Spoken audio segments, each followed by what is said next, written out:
On est à un moment de rupture un peu de notre ordre international. Nous vivons sans doute un moment, et c'est vos générations qui vont l'affronter, d'extrême complexité et de transformation comme on en a peu vécu.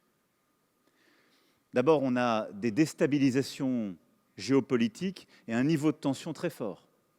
Vous le voyez, et vous entendez parler sans doute chaque jour de la guerre lancée par la Russie en Ukraine, qui touche directement l'Europe. On voit les tensions dans la région, qui sont aussi fortes. On voit la rivalité qui existe entre les États-Unis et la Chine, qui va quand même structurer beaucoup de choses. Et tout ça pourrait, en quelque sorte, séparer les continents.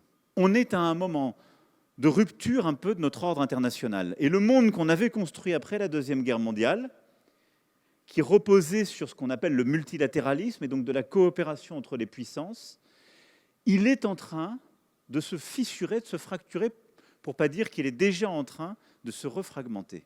C'est ça ce qui est à l'œuvre. Et ce que certains veulent installer à travers leur discours. Et c'est de passer au fond d'un monde multilatéral à un monde multipolaire, avec quelques puissances qui structurent le monde et des vassaux, si je puis dire, mais qui ne travaillent plus ensemble. Et je pense que ça, c'est une erreur fondamentale.